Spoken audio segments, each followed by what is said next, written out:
So here we are at my door, which I really dislike. Okay. As you can see, our lovely numbers here. We were thinking, we really weren't sure what to do with the numbers. Obviously, we were going to replace them. So what are your thoughts? Like I said, I am a front door foyer person. To me, it sets the stage for the home. We're welcoming our guests. To me, I would start with, before I think about the numbers, I would start with the color of the door. Are you okay with the color of the door? I never really thought too much about it. I know our shutters are black, but I never really thought about the color of the door. Yeah. When I was looking outside, I was thinking that a color on your door might give the front a little extra pop. I would suggest going with black. We can talk about other colors as well when we look at your brick and pull it out, but because your shutters are black, I think that would be a really nice start. But that's a decision I would make first, the color of the door, and then not to skip ahead too soon, but lighting. Oh, I know. Okay, so this is like, it was here when we bought the house. Yes. And again, it's just something I never focused in on. Right. But you know what I love about it? I love the size. I think it's an appropriate size for this space, particularly with your roof line. I love the shadow that it has. Yes, I do too. So I would love to keep that interest here.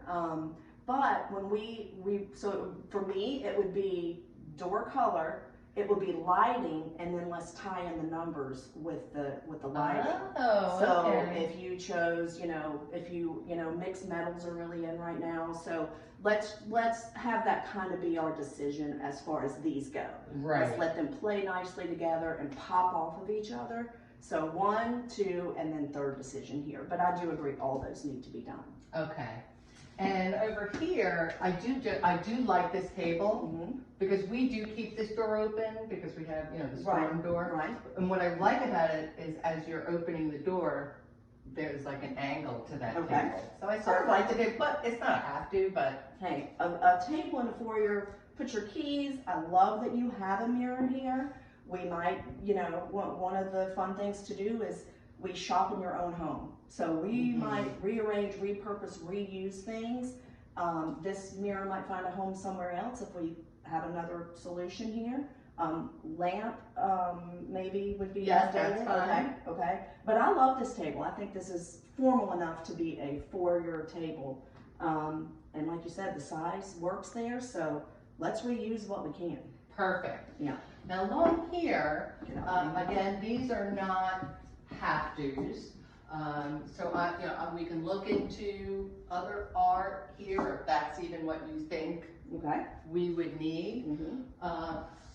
These are my grandmother's plates, but it wasn't that I was so attached to them. I am attached to them, don't get me wrong. But what I'm saying is I had other plates here that I didn't like. So I'm like, let me just put these here. Right. But we don't even have to have plates there either. Right. So I'm flexible in terms of, what we do. And we'll get an inventory down of what does have sentimental value.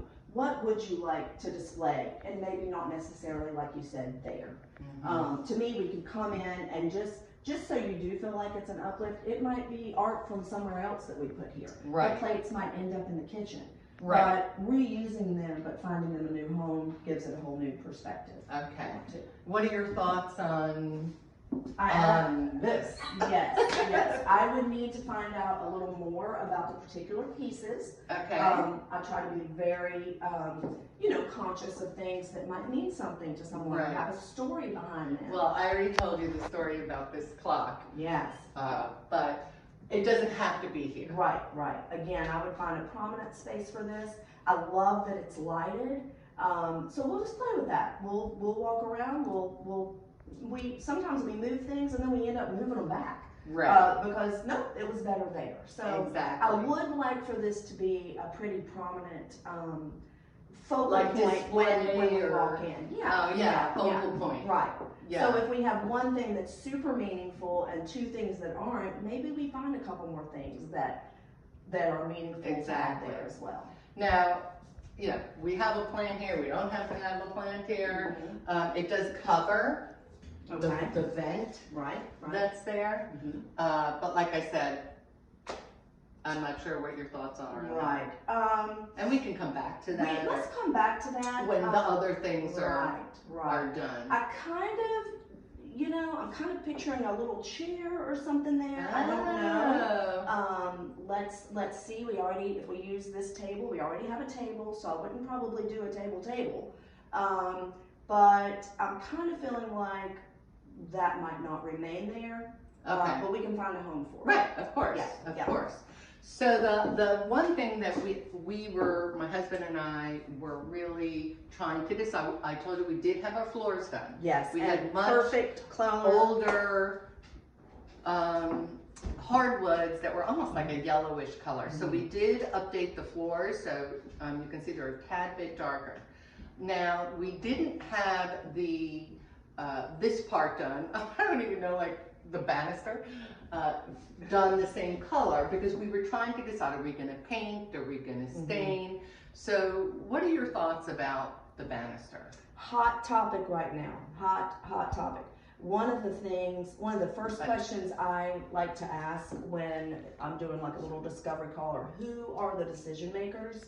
And a lot of times if husbands are going to be more involved, this is an area where I say, please have discussions about this kind of decision, because a lot of people are painting right now. They're painting the spindles and they're painting the banister. I've done it myself in my own home, and I will be honest, I love it. I love it. We were talking about your timeline. You're not looking to sell your house right now. This is for you guys. So that comes into play. If you were going to sell your house, I would probably suggest updating the spindles and having the wood restained to match. I love the floor. I love the floor color. It's classic. It's timeless. You will never have to redo them again. So that would definitely be an updated look. But if you really, and maybe since we're doing the door black, that might really kind of, and maybe we can start with, the painting of these, and then if I decide to do something different with the spindles. Yes, I would start with the painting of the spindles. See yes. how that looks, and then move from there. Because that's a good idea. Yeah. You could also, replace the spindles with metal. But if you're thinking those are going to be changed regardless, it might make sense, paint your spindles first and just do that in steps. The thing about putting paint on this is once you put paint on, there's no going back. It would need to be completely resanded, restained. So it is something to think about. Do I think that with a black door? I think it would be fabulous, but it is a big decision. All right. Yeah, I did it. My husband wasn't excited about it, but once it was done, he was like, okay, I like that. I'm like, thank God. I know, exactly, because it's done. Yeah, it's done. There's no going back. So I think let's go to the room that you guys spend the most time in next. Would that be all right? That would be our den. Okay. So let's do it. Let's go there.